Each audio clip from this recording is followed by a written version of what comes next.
You are the in biggest weeds? fraud to ever sit in the This United States stinks to Senate. high You are a heaven. disgrace to this stinks to high institution heaven. and an utter coward. Adam Schiff starts a fight with Kash Patel. What happens next is priceless. But how did we even get here? How are two prominent men in the United States suddenly going back and forth like two guys arguing outside a gas station at 1 in the morning over missing money?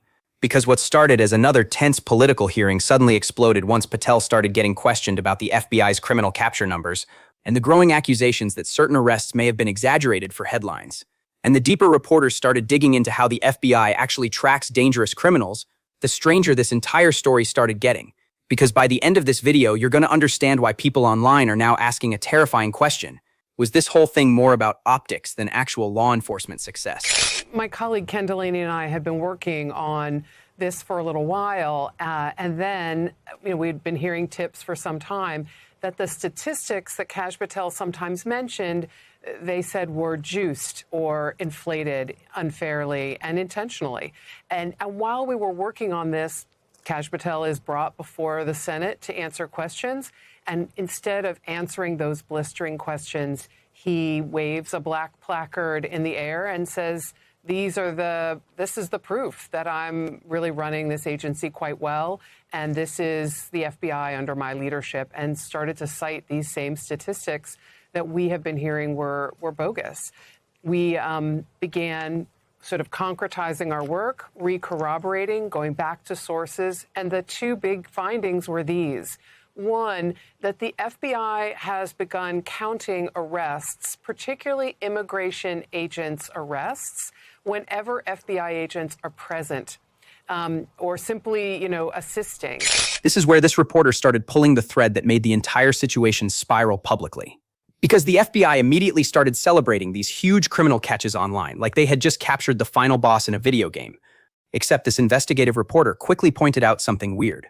Real FBI fugitive investigations usually take weeks, sometimes months, sometimes years. You're talking surveillance teams, phone tracking, financial tracing, confidential informants, digital monitoring, interstate coordination, undercover work, paperwork, sealed warrants. It's an insanely complicated process. But suddenly, the Bureau was announcing captures at lightning speed like they were ordering fugitives off DoorDash. FBI agents, as you know, Nicole, were ordered in the summer and the fall of this past year to begin going out in huge waves of teams, joining immigration agents and local police to try to arrest, detain, and eventually deport immigrants from this country at the behest of Stephen Miller, the White House Deputy Chief of Staff. So now all of those arrests are being counted as FBI arrests, which helps Mr. Patel, Director Patel, claim that there is a huge spike in arrests, at least in the way that he's counting them. And then came the detail that really started freaking people out online. This reporter began highlighting cases where suspects were allegedly found unbelievably fast after being publicly announced. One report claimed investigators located a target in barely over an hour after information supposedly surfaced. And people immediately started saying, wait a second, how does the FBI suddenly locate dangerous criminals that quickly, unless they already knew where they were? Meaning the public announcement may not actually match the timeline behind the scenes. Somebody is lying. The second big takeaway here, Nicole, is about, something that everyone in America probably recognizes about the FBI, the most wanted list.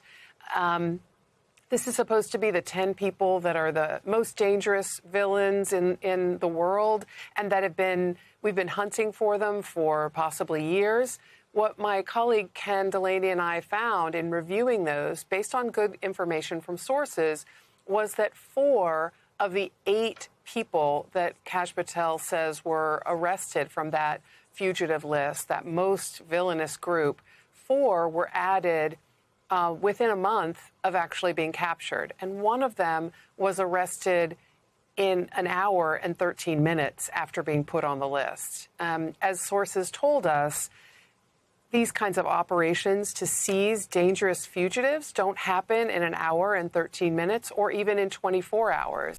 You now see why Patel is constantly being brought to the forefront on many accounts, because things that he says simply don't add up. There are constant holes in his story, and the people want answers. Now let's get back to this explosive hearing. Donald Trump has shown us in his first term and in this term, he is not loyal to people like you. He will cut you loose. This may be the last time I have a hearing with you. It's my time, not yours. That's a one-sided story. Anyone that has been terminated from the FBI, generally tell your speaking, side of the story. fail to meet the needs of the FBI. Do you think they're stupid? No, I think the American people believe the truth. That's why this entire Chip Roy and Kash Patel situation exploded far beyond just another angry political argument on Capitol Hill. People online started realizing very quickly that Chip Roy and others were not randomly going after Kash Patel for entertainment. These concerns did not appear out of thin air. Over the years, there have been repeated allegations, rumors, and reports surrounding Patel's behavior, his management style, his judgment, and claims involving excessive drinking and even missing important meetings or events. Whether every accusation is true almost becomes secondary once the public starts emotionally connecting patterns together. Because modern politics moves through perception now. The second people hear stories involving drinking allegations, instability, emotional reactions, inflated statistics, lawsuits, and bizarre public behavior all at the same time, the internet immediately starts building a narrative around you. And once that narrative gains momentum publicly, it becomes almost impossible to stop. That is the real danger Patel is facing right now. Think about how damaging this looks from the outside. The FBI director is supposed to represent professionalism, calm judgment, discipline, precision, and control under pressure. This is the agency Americans grew up associating with the most dangerous criminal investigations in the country: serial killers, international fugitives, terror networks, organized crime, counterintelligence operations. The FBI Most Wanted list almost became part of American mythology over the years. When somebody landed on that list, people imagined entire teams of exhausted agents chasing them across multiple countries, using surveillance teams, helicopters, undercover operations, wiretaps, financial tracking, informants, and international intelligence coordination. That list meant something emotionally to the American public because it represented the absolute worst criminals investigators were desperately trying to capture. Now suddenly people are hearing allegations that some suspects may have been added to the list right before they were already about to be arrested. One reportedly captured barely over an hour after being publicly added? Come on, that is where average Americans immediately start raising eyebrows. People may not know every detail about how federal investigations work, but they know enough to realize you do not suddenly locate and arrest one of the world's most dangerous fugitives faster than most people can finish watching a Netflix episode. That's not how major investigations normally operate. Former agents themselves have explained that these operations usually involve months or even years of preparation through surveillance, digital tracking, informants, travel monitoring, financial records, foreign intelligence cooperation, phone data, undercover work, and sealed warrants long before arrests ever happen. So the second report started surfacing that some of these statistics may have been strategically timed or counted in ways that made the FBI look stronger publicly. The internet immediately exploded. This is the deeper reason Americans are becoming obsessed with our own bureaucracy now. Trust in institutions is collapsing in real time. Media feels political. Law enforcement feels political. Statistics feel political. Public statements feel political. Every side believes somebody somewhere is manipulating numbers, manipulating headlines, manipulating narratives, or manipulating the public emotionally.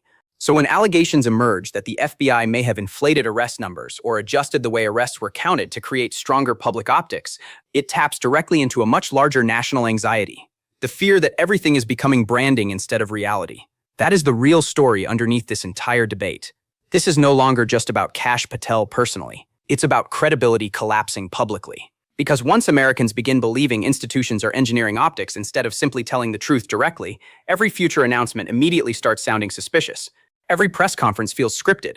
Every statistic feels massaged. Every victory feels staged. That is poison for institutions that survive entirely on public trust.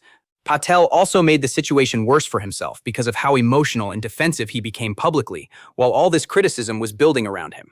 Calm leadership reassures people. But the louder, more defensive, and more emotional somebody becomes under pressure, the more suspicious audiences get. That's human psychology.